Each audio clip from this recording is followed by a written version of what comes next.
पृष्ठभूमि और ब्रिटिश शासन। ब्रिटिश ईस्ट इंडिया कंपनी ने 1600 में व्यापार करने के लिए भारत में कदम रखा था। धीरे धीरे उन्होंने यहाँ सत्ता हथियानी शुरू कर दी। 1757 की प्लासी की लड़ाई और फिर 1764 की बक्सर की लड़ाई के बाद उन्होंने भारत के एक बड़े हिस्से पर अपना कब्जा जमा लिया। 1857 का सिपाही विद्रोह, जिसे पहला स्वतंत्रता संग्राम भी कहा जाता है, के बाद ब्रिटिश ताज ने भारत का सीधा शासन अपने हाथों में ले लिया। अंग्रेज़ों ने फूट डालो और राज करो की नीति अपनाई, जिसने हिंदू और मुस्लिमों के बीच दूरियां और बढ़ा दीं। 2. भारतीय राष्ट्रवाद का उदय।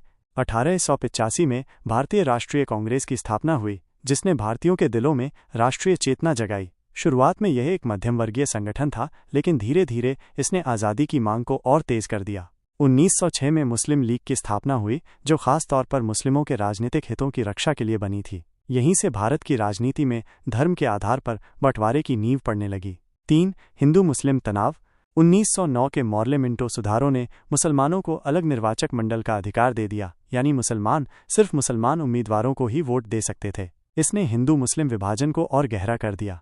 1916 के लखनऊ समझौते में कांग्रेस और मुस्लिम लीग ने मिलकर अंग्रेज़ों से और ज़्यादा अधिकार मांगे थे, लेकिन ये सहयोग बस कुछ समय के लिए ही था। खिलाफत आंदोलन 1919-24। गांधी जी ने मुसलमानों का साथ देने के लिए खिलाफत आंदोलन का नेतृत्व किया, लेकिन यह आंदोलन नाकाम रहा और हिंदू मुस्लिम एकता फिर से कमज़ोर पड़ गई। 4. मुस्लिम लीग और दो राष्ट्र सिद्धांत। मोहम्मद अली जिन्ना, जो पहले कांग्रेस में थे, बाद में मुस्लिम लीग के बड़े नेता बन गए।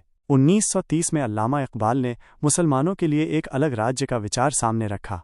1940 में लाहौर प्रस्ताव के दौरान मुस्लिम लीग ने पहली बार आधिकारिक रूप से एक अलग मुस्लिम देश की मांग की, जिसे बाद में पाकिस्तान कहा गया। दो राष्ट्र सिद्धांत के मुताबिक हिंदू और मुस्लिम दो अलग अलग राष्ट्र हैं। उनका धर्म, संस्कृति, परंपराएं और इतिहास सब अलग हैं, इसलिए वे एक साथ नहीं रह सकते। 5. भारत छोड़ो आंदोलन और द्वितीय विश्व युद्ध। 1942 में गांधी जी ने भारत छोड़ो आंदोलन शुरू किया। अंग्रेज़ों भारत छोड़ो का नारा दिया गया।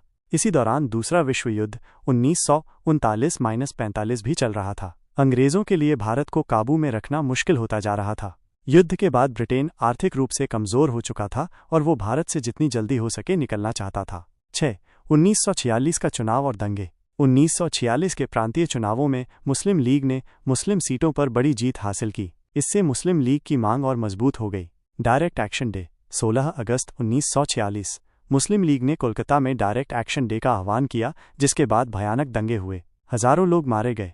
इसके बाद नोआखाली, बिहार, यूपी और दूसरी जगहों पर भी दंगे फैल गए। हालात काबू से बाहर हो गए। 7. विभाजन की योजना। कैबिनेट मिशन योजना। 1946 ने एक संयुक्त भारत का प्रस्ताव रखा था, लेकिन वह कामयाब नहीं हो पाई। लॉर्ड माउंटबेटन, जो भारत के आखिरी ब्रिटिश वायसराय थे, ने समझ लिया कि अब बंटवारा ही एकमात्र रास्ता बचा है। 3 जून योजना, माउंटबेटन प्लान के तहत ये तय हुआ कि भारत और पाकिस्तान दो आज़ाद मुल्क बनेंगे। 14 अगस्त 1947 पाकिस्तान, दो हिस्सों में पश्चिमी पाकिस्तान और पूर्वी पाकिस्तान, जो अब बांग्लादेश है, आज़ाद हुआ। 15 अगस्त 1947 भारत आज़ाद हुआ।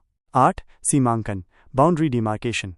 सर सिरिल रेडक्लिफ को भारत और पाकिस्तान के बीच सीमा रेखा तय करने का काम सौंपा गया। रेडक्लिफ ने न तो कभी भारत देखा था और न ही उपमहाद्वीप की ज़मीनी हकीकत को जाना था। पंजाब और बंगाल के मुस्लिम बहुल इलाकों को पाकिस्तान में और हिंदू बहुल इलाकों को भारत में शामिल किया गया। बंटवारे का फैसला बहुत जल्दबाजी में हुआ और कई ज़िले, गांव और परिवार बांट दिए गए।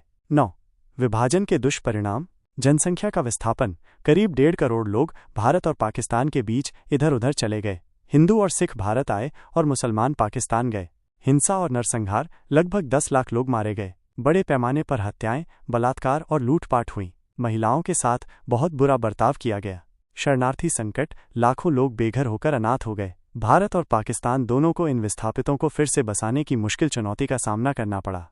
कश्मीर विवाद। जम्मू कश्मीर का मुद्दा खड़ा हो गया, जो आज भी भारत और पाकिस्तान के बीच झगड़े की बड़ी वजह है। 10. प्रमुख व्यक्तित्व और उनकी भूमिकाएं। महात्मा गांधी आखिरी वक्त तक हिंदू मुस्लिम एकता के लिए कोशिश करते रहे। उन्होंने बंटवारे को सांप्रदायिक पागलपन कहा था। जवाहरलाल नेहरू आज़ाद भारत के पहले प्रधानमंत्री बने। उनका रुझान एक आधुनिक, धर्मनिरपेक्ष भारत बनाने की तरफ था। मोहम्मद अली जिन्ना पाकिस्तान के संस्थापक बने। उनकी मांग ने पाकिस्तान के बनने को सच कर दिखाया। सरदार वल्लभ भाई पटेल भारत में रियासतों को एक करने का काम किया और देश को एकजुट करने में बहुत बड़ी भूमिका निभाई। विभाजन का लंबा असर। भारत और पाकिस्तान के बीच 3 युद्ध 1947, 1965, 1971 हुए और लगातार तनाव बना रहा। सांप्रदायिकता और धर्म की राजनीति का बढ़ना, सीमाओं पर लगातार लड़ाई झगड़ा, खासकर कश्मीर को लेकर। दोनों देशों के बीच सांस्कृतिक, व्यापारिक और पारिवारिक रिश्ते टूट गए। भारत और पाकिस्तान का बंटवारा इतिहास की सबसे बड़ी और सबसे दर्दनाक घटनाओं में से एक था। ये सिर्फ एक राजनीतिक बदलाव नहीं था, बल्कि इसने करोड़ों आम लोगों की जिंदगी में भयानक दुख और बर्बादी ला दी। आज़ादी की खुशी बंटवारे की त्रासदी में कहीं दब सी गई।